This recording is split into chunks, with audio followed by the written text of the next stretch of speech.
मैंने first time बनाया ये सूजी और आम का केक, जिसको खा के किसी को यकीन ही नहीं हुआ कि ये केक मैंने तवे पे बनाया है। और ये इतना ज़्यादा सॉफ्ट बना है, बिल्कुल स्पंजी, जैसे कि नॉर्मली हम बेकरी वाले केक खाते हैं, टूटी फ्रूटी केक, सेम वैसा ही टेस्ट था इसका। साथ ही इस केक को बना के मुझे इतनी ज़्यादा खुशी हुई और बच्चे भी इतने चाव से खाए और बोले भी कि कितना अच्छा केक बनाई हो।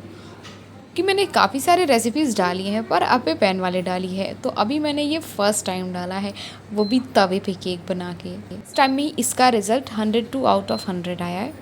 तो ये बिल्कुल हेल्दी रेसिपी है, मैंने बिना मैदे का यूज़ करके ये केक बनाया है। कुकर में केक तो आप लोगों ने कई बार ट्राई किया होगा, क्या आपने कभी ये तवे पे केक बनाया है? अगर नहीं बनाया ना तो एक बार ज़रूर से बनाना, क्योंकि ये केक कुकर के केक वाले से ज़्यादा अच्छा बनता है और ज़्यादा जल्दी बनता है। इसका रिजल्ट भी बिल्कुल 102 आउट ऑफ 100 ही आएगा। इस केक को बनाते समय आपको सारी चीज़ें मेज़र करके ही लेनी है। तो आइए इसी के साथ इस आसान सी रेसिपी को अब हम बनाना स्टार्ट करते हैं। इससे पहले अगर आप लोगों ने चैनल को लाइक, सब्सक्राइब और फॉलो नहीं किया हो तो ज़रूर से करें। साथ ही साथ नोटिफिकेशन का बेल आइकन ज़रूर से प्रेस करें, ताकि हमारे न्यू वीडियोज़ के नोटिफिकेशन आपको ईजिली टाइम टू टाइम मिल सके। मैंगो केक बनाने के लिए सबसे पहले हम यहाँ पे ले लेंगे आम।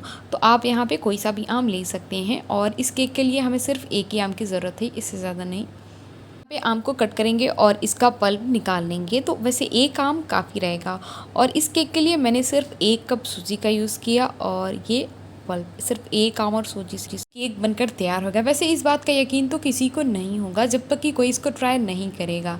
तो बिल्कुल मस्ट ट्राई वाली रेसिपी है और इस समय तो आम का सीज़न ही है, तो आप इसको ट्राई ज़रूर से करिएगा।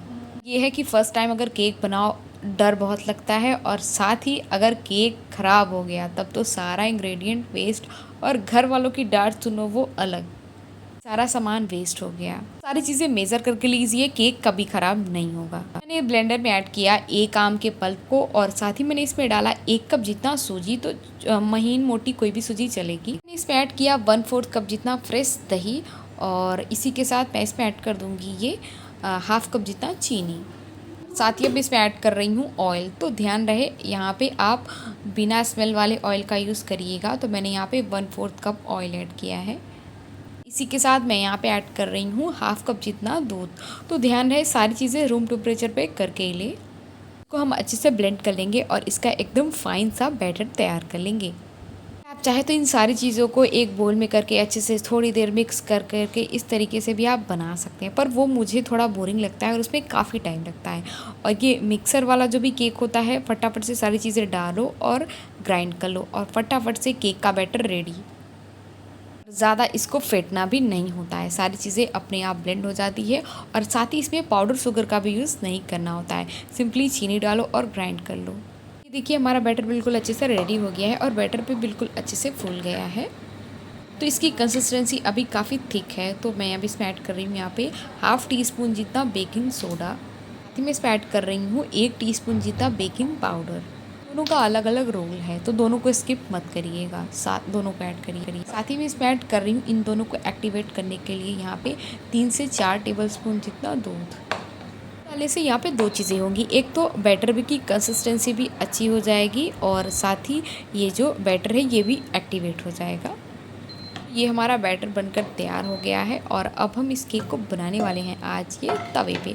तो मैंने यहाँ पे नॉन स्टिक का तवा यूज़ किया है, स्टिक तवा या फिर पैन। तो पहले हम पैन को ऑयल से अच्छे से ग्रीस करेंगे और साथ ही आज हम बटर पेपर का भी यूज़ नहीं करेंगे। इस केक के लिए आपको बटर पेपर की भी ज़रूरत नहीं है। अगर आपके पास हो तो आप यूज़ कर सकते हैं और नहीं हो तो बिना उसके भी काम चल जाएगा। इसके बाद हम क्या करेंगे, फटाफट से सारा बैटर ऐड कर देंगे इस पैन में। मैंने इस केक में दही का यूज़ किया है। अगर आपके पास दही ना हो तो आप इसकी जगह पे विनेगर का यूज़ कर सकते हैं या फिर आप इसमें लेमन का यूज़ कर सकते हैं। तीनों में से आप इसमें कुछ भी डाल सकते हैं, जो भी चीज़ आपके पास अवेलेबल हो आप वो डाल देना। अब मैंने बैटर को अच्छे से फिल कर दिया है पैन में और इसके बाद हम इसमें डाल देंगे कटे हुए ड्राई नट्स। तो आप अपने मनपसंद कोई से भी डाल सकते हैं। मैंने यहाँ पे थोड़े से कटे हुए किशमिश डाले हैं 2 टुकड़े में काट करके, और साथ ही मैं इसमें ऐड कर रही हूँ थोड़े से कटे हुए बादाम। यहाँ पे मैंने बादाम को भी 2-2 पीसेस में कट करके, यानी कि 2 टुकड़े में कट करके फिर इसमें डाल दिया है। आप इसमें अपनी मनपसंद कोई से भी ड्राई फ्रूट्स डाल सकते हैं या फिर आप इसको बिना ड्राई फ्रूट्स के भी बना सकते हैं। आप चाहे तो इसमें टूटी फ्रूटी डाल सकते हैं या फिर ड्राई नट्स, तो जो भी आपके पास हो आप वो डाल सकते हैं। एक बार इसको अच्छे से टैप भी कर देंगे। अब बस चलते हैं फटाफट से केक को बेक करने के लिए। यहाँ पे मैंने पहले से ही एक तवा रखा है, तो डायरेक्टली केक को बेक नहीं करना है। पहले एक तवा रखना है और फिर तवे के ऊपर पैन रखना है और फिर इसको कवर कर देना है। नहीं, आप जिस भी ढक्कन से इसको कवर करें वो बिल्कुल अच्छे से फिट होना चाहिए, वेपर बाहर नहीं आना चाहिए, नहीं तो केक अच्छे से बेक नहीं होगा। अगर उसमें कुछ भी होल हो तो आप उसमें टूथपिक डाल दें कि केक बिल्कुल अच्छे से बेक हो। यहाँ पे मैंने इसको बेक किया है कम से कम 10 से 15 मिनट, और 15 मिनट के बाद ये देखिए केक बिल्कुल अच्छे से बेक हो गया है और अब ये साइज़ में डबल हो गया है। कैसे पता करें कि केक बिल्कुल अच्छे से बेक हुआ है, अंदर तक अच्छे से बेक हुआ है, ये सवाल सबके मन में आता है। उसके लिए आप क्या करें, एक नाइफ़ ले लें या फिर फोक ले लें, उसको डाल के चेक कर लें। अगर नीट और क्लीन आई हो तो केक बिल्कुल अच्छा बेक हुआ है। उसके बाद हम इसको गैस से हटा देंगे और फिर इसको ठंडा करेंगे, और ठंडा करने के बाद इसको अच्छे से डीमोल्ड करेंगे। मुझे इतनी जल्दबाजी थी कि मैंने इसको गरम गरम में ही डीमोल्ड कर दिया और ये केक थोड़ा सा टूट भी गया। क्योंकि ये मैंने फ़र्स्ट टाइम बनाया था, तो फ़र्स्ट टाइम केक बनाने की खुशी जो होती है ना, जिसने पहली बार बनाया होगा उसको ये बात पता होगी। ये देखिए यहाँ पे मैंने केक को 2-3 बार अलट पलट दिया, तो इसलिए ये थोड़ा सा किनारे से टूट गया था, क्योंकि बहुत ही ज़्यादा सॉफ्ट बना है ना। हम क्या करेंगे, इसको नाइफ़ से छोटे छोटे पीसेस में कट कर लेंगे, अपनी मनपसंद शेप में छोटे छोटे पीसेस में। और फिर फटाफट से आप इसको फ्रिज में रख के 4 से 5 दिन आराम से चलेगा। फ्रिज में रख के 4 से 5 दिन एंजॉय करो, या फिर आप कहीं सफ़र पे जा रहे हो तो भी आप इसको ले जा सकते हो। फिर आप, अगर आपके बच्चे ज़िद कर रहे हैं तो भी आप, आम का सीज़न ही है, बना ही सकते हैं, बहुत ही ईजी है बनाना। सारी चीज़ें मिक्सर में ब्लेंड करो और फटाफट से बैटर को पैन में डालो और बेक करो। इतना ईजी केक हो सकता है क्या कोई।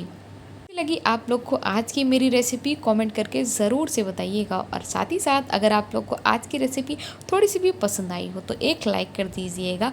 साथ ही साथ कमेंट में बहुत अच्छी बनी है ज़रूर से करिएगा। साथ ही साथ कौन कौन ये रेसिपी ट्राई करेगा ये भी मुझे कमेंट करके ज़रूर से बताइएगा। तो केक बनना ही ज़रूरी नहीं है, उसका रिज़ल्ट भी तो दिखाना है कि केक स्पंजी बना है या नहीं, केक अच्छे से बेक हुआ है या नहीं, ये भी तो दिखाना होता है। तो ये देखिए केक बिल्कुल अच्छा स्पंज है, बिल्कुल जैसा रुई नहीं होता है, बिल्कुल वैसा ही बना है। इस केक में ना बेकिंग सोडा और बेकिंग पाउडर का भी अपना अपना रोल है। बेकिंग सोडा क्या करता है ना, बेकिंग सोडा फुलाने का काम करता है, और बेकिंग पाउडर क्या करता है ना, केक को सॉफ्ट बनाता है, बिल्कुल मॉइस्ट। दोनों चीज़ें ज़रूर से ऐड करें। तो चलिए इसी के साथ फिर मिलते हैं अपने नेक्स्ट वीडियो में, तब तक के लिए bye bye, take care, enjoy your day.